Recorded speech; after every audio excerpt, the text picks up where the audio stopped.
Boston College bringing a massive group of transfers on Wednesday, and I have to say, I'm feeling good about what Kenyatta, Watson, and Bill O'Brien are doing.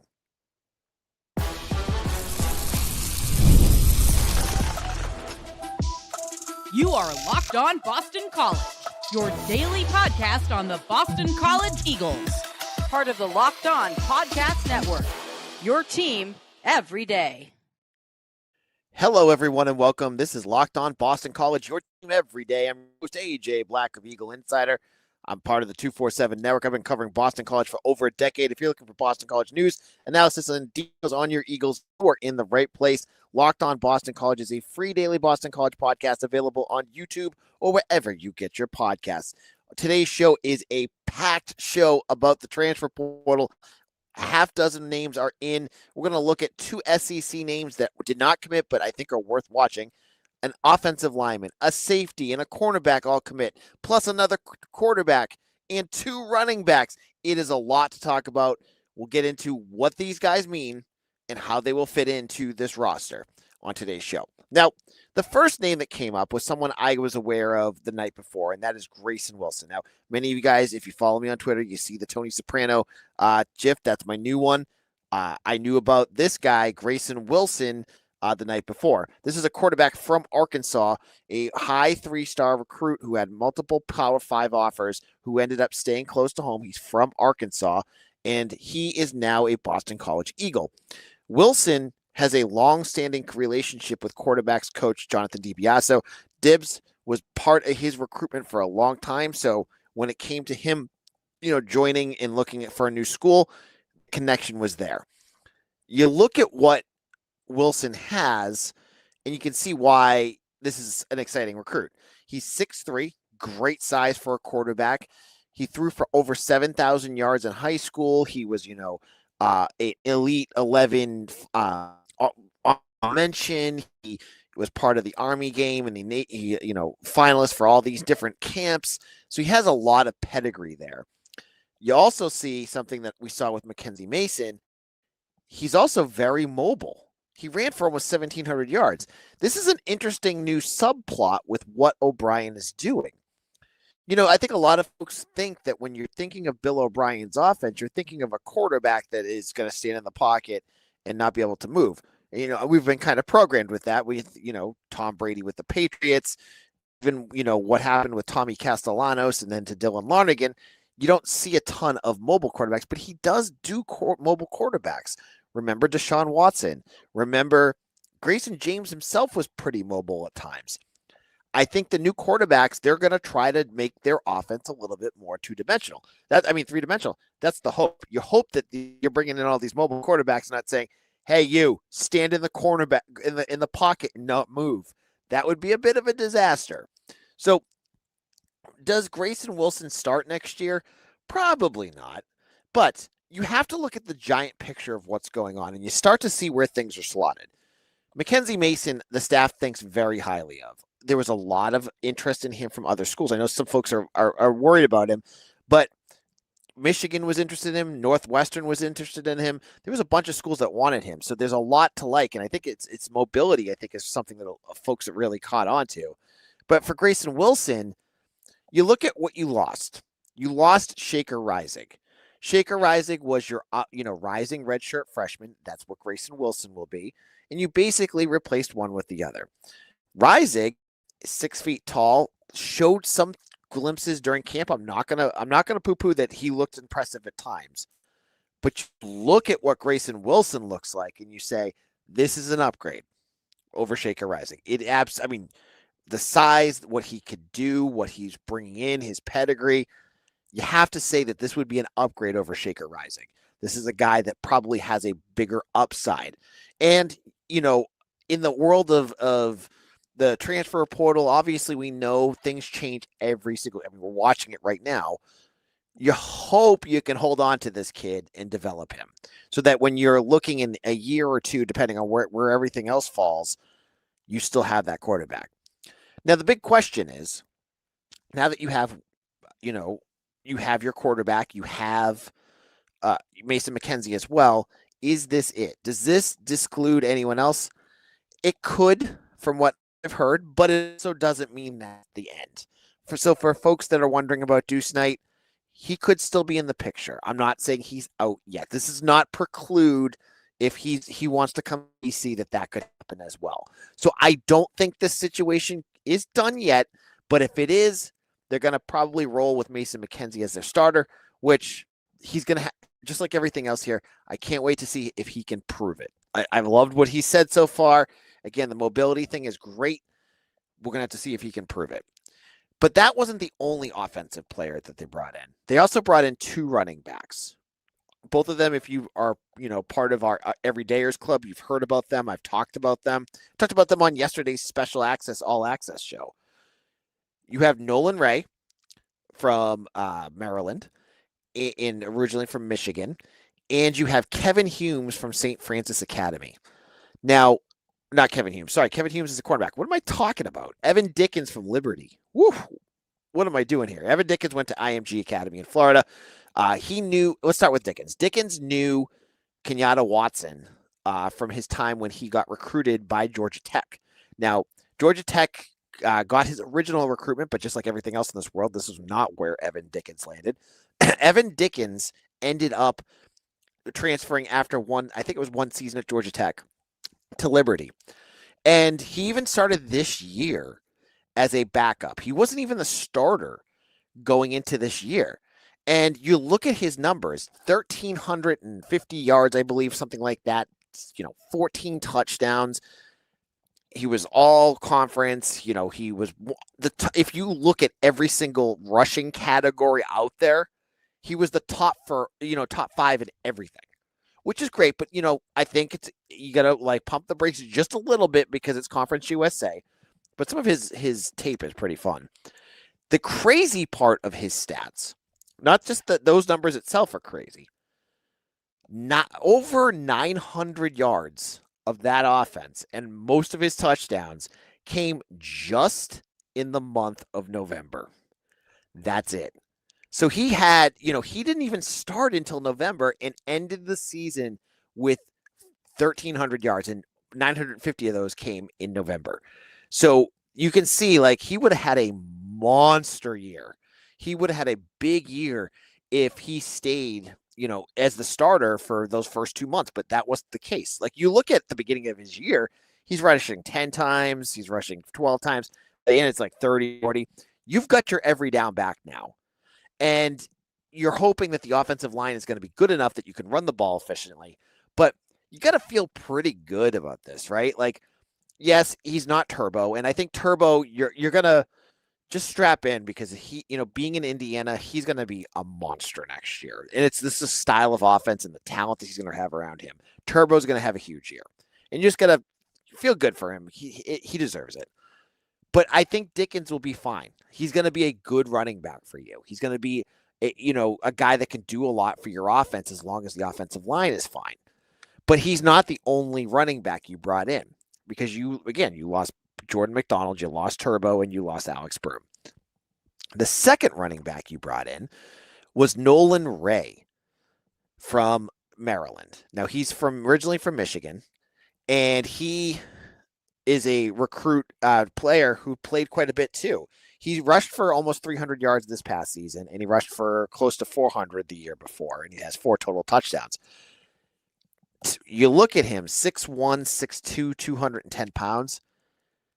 It just screams to me this is the Jordan McDonald role for him. This is the kind of guy, you have Evan Dickens as your starter, and you can have some sort of combination of Bo McCormick, Cedric Addison, or Mekhi Dodd, the guys that are still on the roster. And then when you get deeper in that game, what you hear Bill O'Brien and even Jeff Hafley used to say it all the time, when you're wearing down that defense, you bring in your closer, which was Jordan McDonald. This time it's going to be, and it was Kai Berbishow before that, this time it's going to be Nolan Ray. So I think that's great. And again, just both of these backs have a ton of experience. Now, I believe Dickens has 2 more years of eligibility, and I know Ray has 2. So these are not guys you're bringing in that are underdeveloped. They're not guys that haven't played a bunch. They've played a lot. Your running back room all of a sudden looks really good, really solid. You could bring in a third player, or you could roll with the guys that you have. I would say, they had Trey Page in I believe he was coming in. I don't know if he's still an option. I would love him if he'd be the third running back because he looks amazing. But I would imagine Trey Page is from Tarleton State.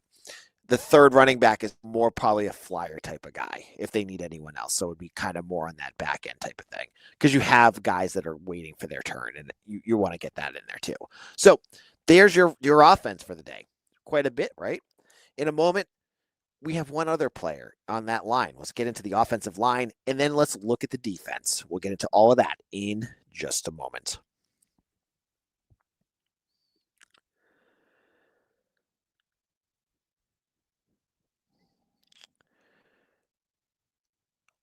There it is. Sorry. Let's be real. Managing your finances can feel overwhelming. Between subscriptions you forgot about, bills that keep going up, and trying to figure out where all your money actually goes each month, it's easy to feel like you're losing control. And who has time to track every transaction or hunt down hidden fees? That's where Rocket Money comes in, the personal finance app that helps you take control. It finds and cancels your unwanted subscription, monitors your spending, and helps lower your bill so you can grow your saving. I was shocked with how much I was paying to go out to eat. I talked about this. I've used Rocket Money to help me understand how much I'm paying and how much I could save if I actually just ate at home. Sometimes I don't like to cook, but hey, if I'm saving money on it, I'm going to be doing it. And it's so easy to use. I could share all this data with my wife, and she appreciates that to show that we're working as a team to help our family. Let Rocket Money help you reach your financial goals faster. Join at rocketmoney.com/lockedoncollege. That's rocketmoney.com/lockedon. rocketmoney.com/lockedon. Thank you for making Locked On Boston College your first listen of the day, and thank you for making Locked On the #1 sports podcast. If you haven't already, go check out our new Everydayer Club. Shout out to all of you who have been signing up. I appreciate each and every one of you. I have a special episode. I'm going to probably drop it tonight on Wednesday night just for you on my All Access tier. Now, I want to tell you about the All Access tier because if you haven't signed up yet, this is the perfect time. If you love Boston College, if you like if you're a diehard Locked On Boston College fan, and I know many of you are, this is the perfect get for you. You get special episodes. This will be the second, third one I've done this week. You're going to get texts from me. I've been texting with my All Access tier all day long with all the details and what I think of each of these guys that are coming in. You get all that. You get ad-free. You get discounts on our merch store, and you get a newsletter every single day about the show. How great is all that? You need to sign up today. If you're an everydayer, join in. It's in the show notes. It's on that little link in the lockedonpodcast.com/everydayer. Make sure you find the Boston College button, and I'll see you over on the Discord and everything else that we could offer for you. Hopefully you join because I think you're going to enjoy it.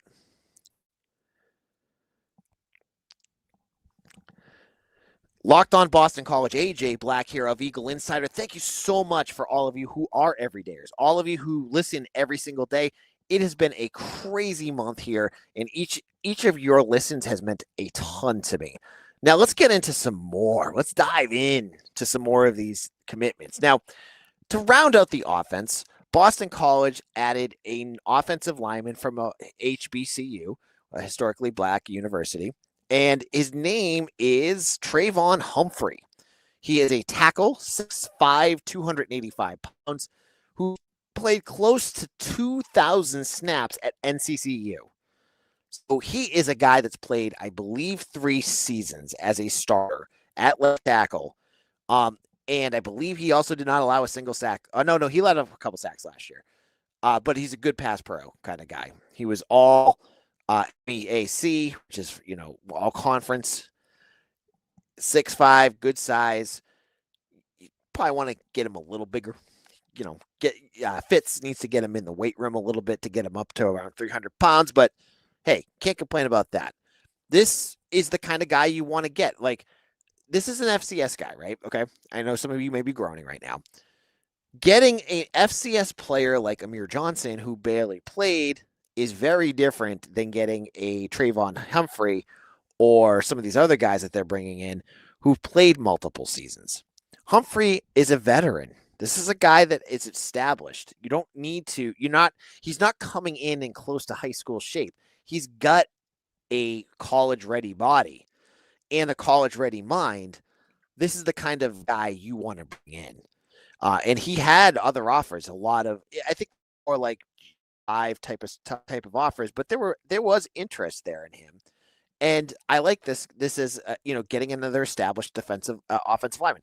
Remember, when you're looking at your offensive line, how this fits in for BC, I want to see if there's more moves in terms of linemen that they're going to bring in, because there's a second wave coming, and we'll get into this in tomorrow's show, where there's names already that are as exciting as this first wave. So don't think this is a big deal. There could be more offensive linemen that could be your starters. This could be the guy that replaces like a Ryan McCow, right? Like your sixth offensive lineman that plays a bunch of snaps, or he could be your starter. This is where this is the depth that you lacked this year. You needed depth. You didn't have it. This is the kind of stuff that could bring it in, because you're bringing in a guy that has played. Now, obviously, there's a little concern. You've had some FCS guys, even with experience like Tommy Matheson, that just didn't work out. But you can't let that dictate everything, right? Like, you need to you got to trust your evals and hope this is the kind of guy that can play for you. So he's your second offensive lineman that you brought in. You brought in Christian, actually, your third, sorry. Christian Phillips from Michigan State and Reggie Jackson. So you have a bunch. I think they're going to be continuing to build it because you've lost a lot in the portal. So this to me strikes me as a guy that would be on that fringe to start, right? Like, he could be a starter right away. We'll have to wait to see there. But when you lose like a McCow or Jaden LaFontaine, this is the kind of guy that you can bring in that's already an improvement on what you had before.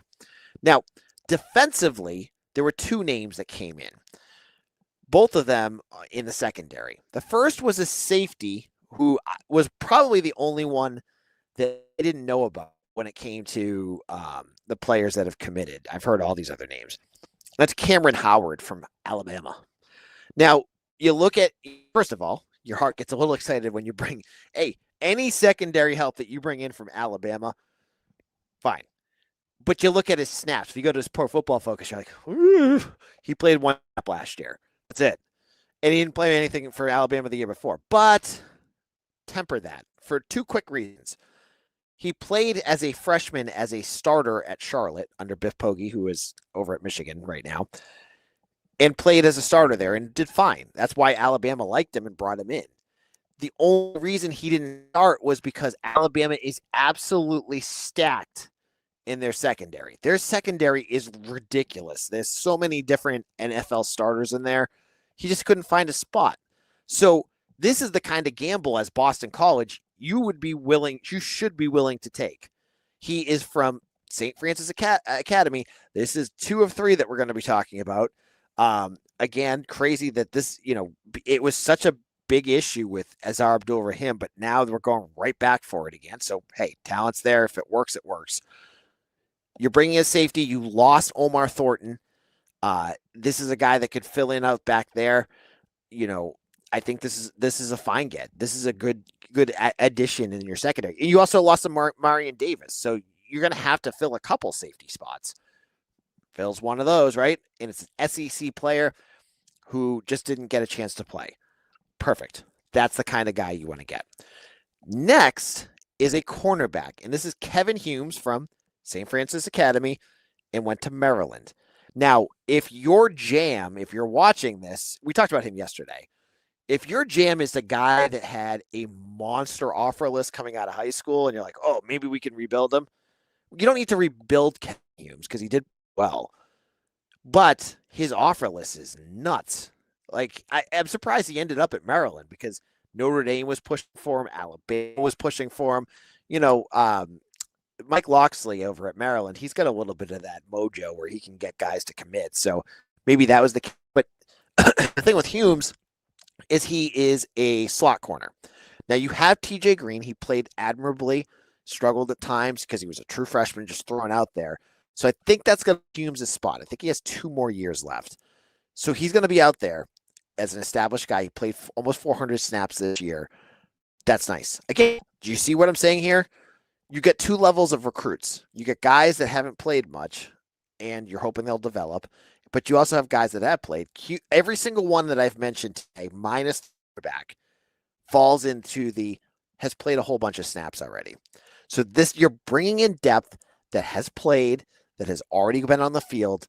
That's what BC needs, because you had tons of it last year where you had nobody out there that has played. I mean, look at the linebackers. No knock on them, but like Griffin Collins and Kamori Dixon and Flawe Poa. By the end of the year, you had all your linebackers guys that had never played before. You can't do that. That's not the way that you build a roster. So that's kind of why I think that O'Brien kind of had to blow it up, because you had to rebuild it so that your guys are the ones that you need.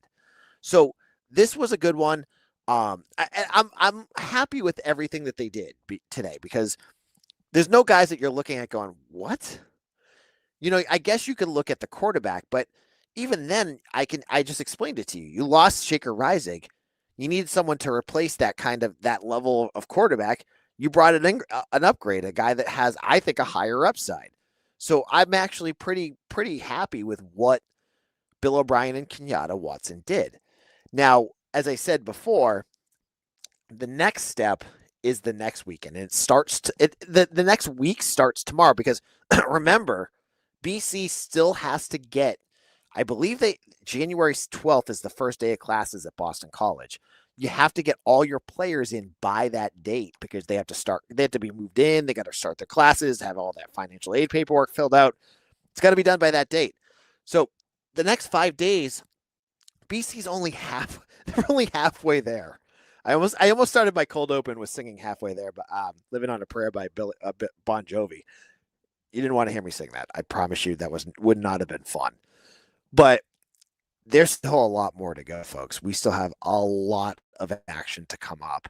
And so stay tuned with all that. Now, if you have not done so already, speaking of getting all those details, smash that. I keep joking, and someone thought I was being serious about it, but maybe I am. I want to get this podcast to have my channel to have more subscribers than the BC Athletics. I'm only like halfway to what they have, but if you guys would help me, just hit the subscribe button below. That would really help, and like this video so more people can find it. Now, in our final segment, I'm talking about some names that are popping up. There's two more SEC level players that are checking out BC, and I'll tell you who they are and what they could bring in just a moment.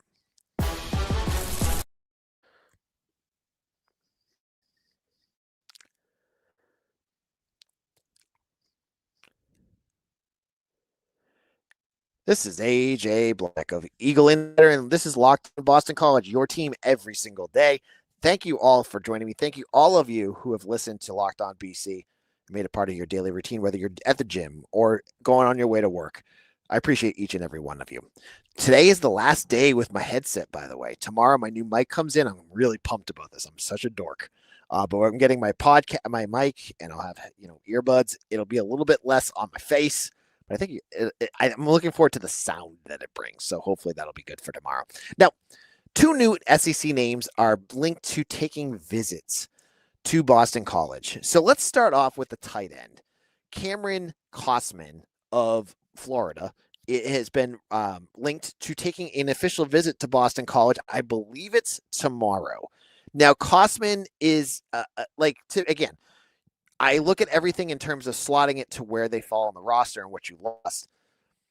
Kosman is a redshirt freshman who went to the Florida Gators, played one snap against LIU, I think it was, and that's all they saw of him. So he has no experience. But guess what? You lost guys with no experience too. So I would put him in that Stevie Amar bucket as a tight end that just never played. So you lost one. Amar, who looks like he's going to get a good spot somewhere else. I think he's like at UCLA, and Cal. But you could bring in a guy from the SEC and bring him up here. That looks good. He's taking a visit. I don't believe there's any other schools linked, so put and watch. And BC could probably use at least one more. I would think one more tight end. And I think there's buzz about another one, but I don't have the details on it yet because you need someone to fill Ty Lockwood's spot. And literally that one, I think you need to actually get to bump up a bunch because you're going into next year with Kalen Chudzinski at tight end, but you don't have a real established second tight end. Ty Lockwood would never have done it. I mean, probably wouldn't have done it. He could have, but you need someone to fill that spot. And I don't see Kosman as that kind of guy. So you're going to probably want to bring in a third guy, and he's going to have to be better than Lockwood. So that might be something to watch for there. The other name, and the one that's going to get everybody buzzing, is Chris Jones, who's a linebacker or edge. It depends. Like if you look on Pro Football Focus, listed as an edge. Talking to Brian Doan of 247, he's considered a linebacker. So I'm not sure where they would use him in terms of their scheme. But this is a guy who plays for the University of Georgia. He was a 4-star linebacker coming out of high school. He is the 11th ranked linebacker in the transfer portal, so he's really highly regarded. And he took a visit to Kentucky, I believe, and he's taking a visit to BC and Syracuse. So in the grand scheme of things, there's probably a few things that you want to watch for there.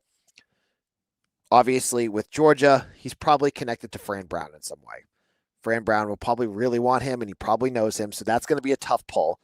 Kentucky is in his backyard, and another SEC school. They probably have a little bit more money. They might be a tough pull. But hey, BC can probably also try to push hey, we can have you starting day one. We need you bad, and we probably have the money to pay for it. This would be a nice splash get. It's not as big as a Deuce Knight, but logistically, would be your biggest. I think he's a 4-star transfer. The biggest transfer that you could land and have landed.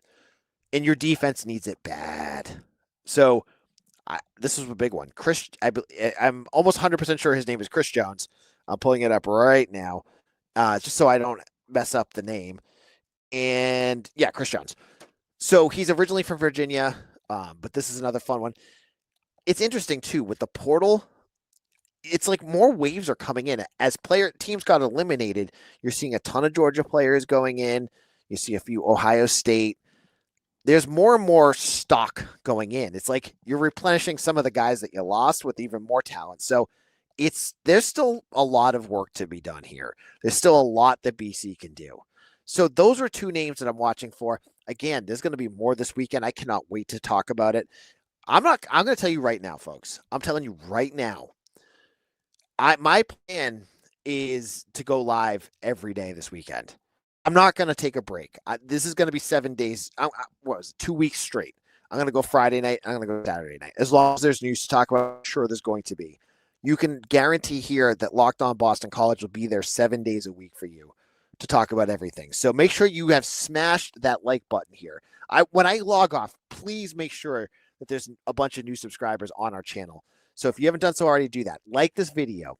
And, we'll talk more. And if you haven't done so, join the Everydayers Club. If you want the party to continue tomorrow morning for you, join up. There's a whole crew over there. We have our Discord channel. We got all sorts of good stuff. Make sure you sign up for that as well. And thank you all for joining us at Locked On Boston College, your team every day.